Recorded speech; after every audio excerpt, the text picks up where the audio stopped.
Inteligencia artificial en estos casos. Le damos la bienvenida a la psicóloga y sexóloga Camila Jurfes. Gracias por estar con nosotros. Buenas, hola a todos y a todas. Muchas gracias por invitarme. Bueno, la primera pregunta que de repente es como puntapié inicial, si la inteligencia artificial, si la tecnología, todo esto ha cambiado o está cambiando la forma en la cual nos vinculamos con la sexualidad. Bien, yo creo que sí, creo que lo vemos en el día a día todos, ¿no? Usamos la inteligencia artificial, pero también lo que son las redes, la tecnología para interactuar socialmente con amigos, con posibles vínculos sexoafectivos también. Y yo creo que en esto de que está cambiando, que charlábamos un poco, teníamos que poner foco en esas generaciones que no aprendieron a relacionarse de otra manera que no sea con este tipo de tecnologías. Porque nosotros todos pudimos aprender a relacionarnos de otra manera. Es fuerte lo que decís, ¿no? Porque no conocen otra cosa. Sí, estamos viendo como un fenómeno de estos cambios en las interacciones sociales, de niños, adolescentes, desde lo que es adolescencia, ¿no? De 15 en adelante, todos esos primeros relacionamientos que solo saben hacerlo a través de redes sociales. Y hay todo un mundo nuevo en esto de si me dio like, si me reaccionó, si me mandó un fueguito. Es todo un nuevo lenguaje también. Las fotos, el envío de fotos, la privacidad. Ahora, Camila, ¿qué encuentra la gente en general en una inteligencia artificial o en esa relación con la inteligencia artificial que en una relación real? Bien, cuando hablamos de relacionamiento entre humanos e inteligencia artificial, no sé, capaz que ya han escuchado que existen acompañantes virtuales hoy en día, que uno puede generar y construir esto de una persona diseñada a mi medida. Realmente, o sea, vos diseñás color de pelo, color de ojos, color de piel, cómo querés que sea la personalidad, cómo se llama. Estos acompañantes virtuales, en esto de qué encontramos, es que realmente están hechos a tu medida. Yo sería un poco preguntarnos lo que no encontramos, que es esto del intercambio humano. Esto de cuando uno se encuentra con un otro, uno crece, uno intercambia, uno ve qué perspectivas tenés tú, qué perspectivas tengo yo, vamos construyendo. Y estos tipos de vínculos con estas inteligencias artificiales, de alguna manera, estos acompañantes virtuales, son relaciones un poco ilusorias de alguna manera, porque es una ilusión, yo construí a esta persona que está hecha a mi medida, de alguna forma. Que me dice todo lo que quiero escuchar, que actúa como yo quiero, que... 100%. Es como un poco irreal esto de una persona, primero, que esté disponible 24/7 para mí. O sea, yo tengo mi pareja, no está 24/7 disponible para mí. No es sano tampoco esto de estar 24/7. Me diga todo lo que quiero escuchar. Qué lindo, qué cosa, qué interesante, qué bueno, qué buena pregunta. Todo. Claro. Ahora, hay mucha gente que está sola. Digo, sí. O sea, cosas positivas tenemos que encontrarle a eso, ¿no? Sí.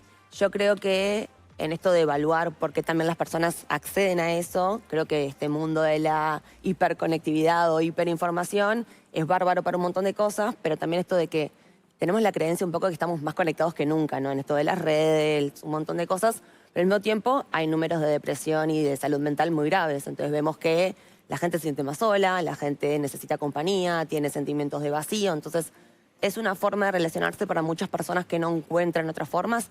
Yo creo que sí, se ve, porque la cantidad de usuarios que acceden a este tipo de tecnologías es muchísimo. Yo creo que va un poco capaz que en preguntarnos si realmente es por elección o porque no encuentran otras alternativas. O por necesidad. Exactamente. O porque, claro, no encuentran la forma de hacerlo presencial. Claro, de poder relacionarse de otro tipo de manera y como se ven privados de esa posibilidad, es la única posibilidad que encuentran. Entonces, ahí sí tendríamos como que ver cómo ayudar a esa persona, porque no es que lo hace 100% por elección, sino porque no tiene otra alternativa, porque se ve limitado en sus aspectos sociales quizás o vinculares. Recién nos decías un dato alarmante, que el tema de la pornografía y los adolescentes en Uruguay arranca a una edad muy temprana. Sí, es una encuesta de la Facultad de Psicología de UDELAR con ANEP y con la ONU, que es del 2023, no hay números más recientes, que la edad promedio de inicio de visualización de pornografía en Uruguay es 12,4 años. O sea, niños capaz que de 10 que están viendo pornografía, y que se enfrentan por primera vez a lo que es la sexualidad con esa imagen, ¿no? Con una imagen pornográfica. Claro. No tienen la madurez cognitiva ni el desarrollo psicosexual, o sea, no están preparados para poder enfrentarse a eso. Y claro. Y genera una expectativa, una falsa expectativa de lo que me queda, ¿no? Claro. ¿Y cómo es el encare de los padres con los niños en ese tema? Bien. El primer encare. Bien. Yo creo que, a ver, puede pasar que un niño en un juego aparecen a veces esas propagandas que hay una imagen pornográfica, puede pasar que viendo distintas redes aparezcan distintos elementos. Entonces yo creo que eso va como en previo a ese enfrentamiento, una vez que ya sucede, de poder educar sobre lo que es la pornografía. O sea, educar en que es ficción. Como uno vemos una peli de acción, vemos una peli de terror, educar de que eso es ficción. Cuando el niño está preparado para escuchar eso, ¿no? Claro. Si bien un niño quizás si se te plantea como padre que vio eso, tenemos la posibilidad de charlar. Pero capaz que muchos niños se enfrentan a eso y no lo pueden comunicar porque en esto de esa primera imagen muy violenta que le devuelve la Y pornografía. seguro al niño. le dé como vergüenza o que hizo algo malo. que- Totalmente. No, y hay que ver también qué preparación tenemos los padres y las madres Bueno. para Esa poder charla.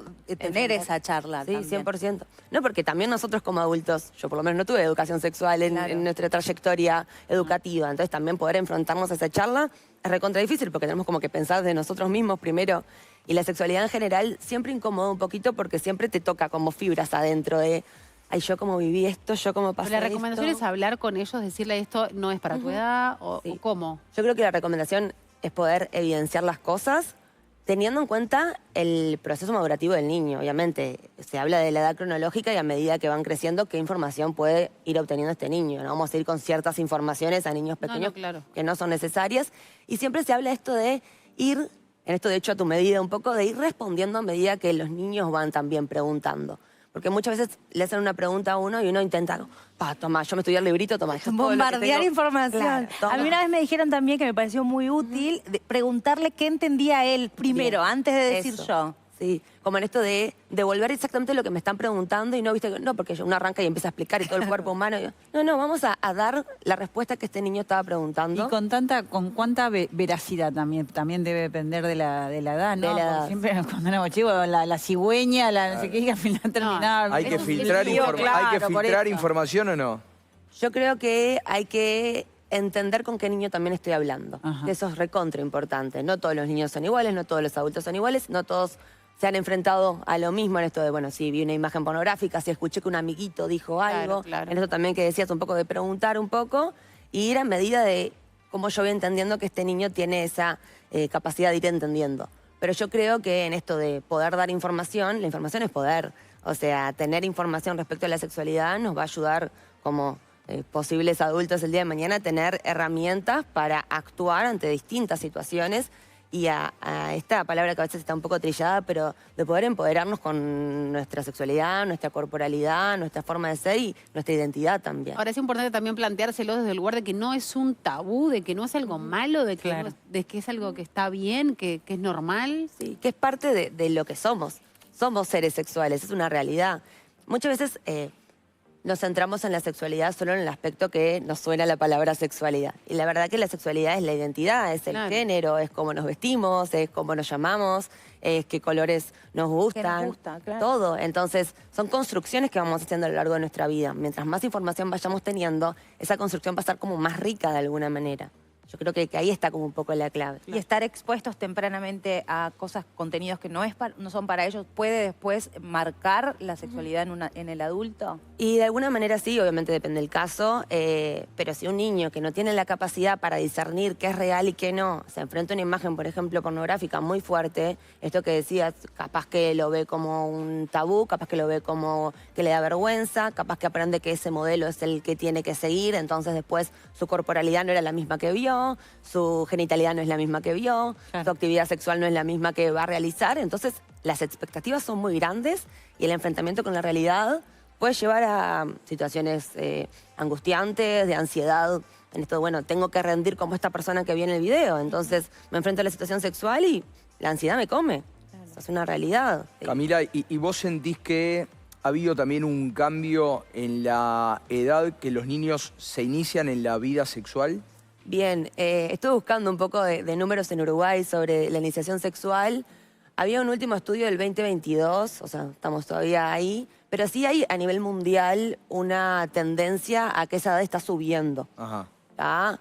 Algunas personas pueden pensar que es bueno, algunas personas pueden pensar que es malo. No, yo pensé que estaba bajando. Bien, Que cada en- vez arrancaba más No, chicos. es como un poco el contrario a lo que tendemos de pensar. Creo que antes sí hubo un fenómeno en el cual bajó un montón ese Sí. número y ahora cada vez más está aumentando.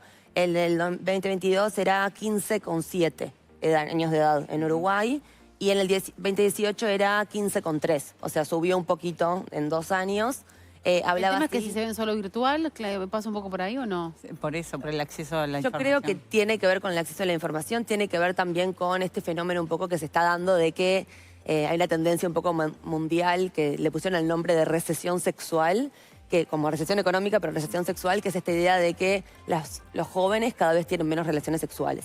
¿Tá? Como que está habiendo una tendencia en esto de aumenta la edad de iniciación, hay menos frecuencia en la sexualidad y la población más joven tiene menos encuentros sexuales. Por de lo eso, que se están más venía frente a la dando. computadora que... Exacto. Interactuamos más con los teléfonos. Capaz que la pandemia también fue un punto de inflexión en Sí. donde hay un montón de preadolescentes o adolescentes que Sí. no tenían la posibilidad de vincularse. Y en esto que decíamos al principio, que se aprendieron a comunicar y a vincular Claro. de esta manera. Entonces Claro. no conocen otra manera. También hay menos, o sea, les permite de esa manera tener menos exigencias de ellos mismos, ¿no? Sí, Respecto porque, al otro. a ver, en Ah. esto de la autosatisfacción, de estar en casa solo y no me enfrento a nadie, Claro. no charlo con nadie, no me tengo ni que No tengo bañar, ni miedo, que no tengo que claro. arreglarme, no claro. tengo que gastar plata, no tengo que hacer nada, ¿se Claro. entiende? Entonces, eso por un lado genera como un efecto como llamamos de ensimismamiento. Te va aislando, estar- ¿no? Sí, como que Claro. estamos muy, muy, muy ensimismados en nosotros mismos, porque de alguna manera es lo más fácil y no me enfrento a las frustraciones. Claro. La vida está llena de frustraciones. Claro, y más en la de juventud, la adolescencia. Claro, y es como el momento de prepararnos un poco para las frustraciones que van a venir después más adelante. Entonces, esos efectos de alguna manera sí tendríamos como que poder trabajarlos para poder animarnos a salir un poco al mundo y porque de alguna manera nos están limitando a esto de la interacción social, que somos seres sociales, necesitamos esto de conectar, de estar, cual. del Claro. encuentro con un otro, ¿no? Tal No, no simplemente como para un encuentro sexual, sino el estar, el compartir en sí mismo, el aprender de otra persona en general. ¿Cómo se vienen preparando ante estos cambios los psicólogos, los sexólogos? Ujú. Bien, difícil. Cada vez más llegan como distintas personas con historias con elementos que tienen que ver con la tecnología, esto que decíamos.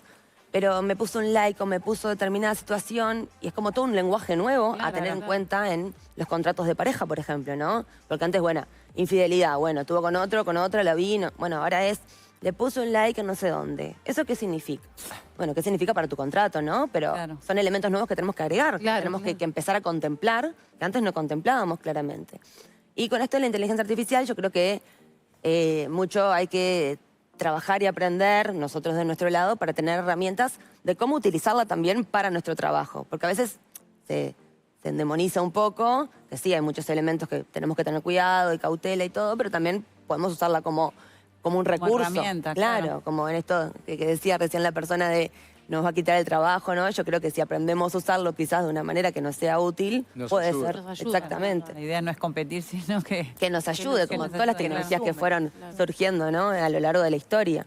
Pero sí, un poco eso de saber que existen, de no decir, ah, no, esto es un horror, no No va a pasar. demonizarlas. Exactamente, porque si no, o sea, ponernos en contra nunca sirve de nada. Claro. Uno tiene que saber, que estudiar, que aprender y sobre eso ir como construyendo un poco. Y más porque las personas también lo traen y creo que fue a principio de año o a mitad de año, salió un informe de Harvard que decía del Business Review que el primer uso de la inteligencia artificial, de ChatGPT y otras herramientas, era terapia. Entonces también tenemos ahí un tema de que obviamente no estamos compitiendo contra una herramienta de inteligencia artificial, pero tenemos un tema de que muchas personas utilizan esa herramienta con nuestro rol, desde nuestro trabajo. Entonces también poder saber que existe para poder hacer como un trabajo ahí de hacer entender a las personas que genera dependencia, que es complaciente, que es un vínculo que no tiene ese análisis crítico que nosotros tenemos, que te va a devolver de alguna manera lo mismo que vos le dijiste de otra forma, que la idea de la terapia es traer otros lentes, otra visión, otra perspectiva. Entonces tenemos que saber y aprender para poder tener este intercambio también por lo que está pasando en la realidad. Bien. Camila, muchas gracias. Gracias. Muchas gracias a ustedes. Hasta la próxima.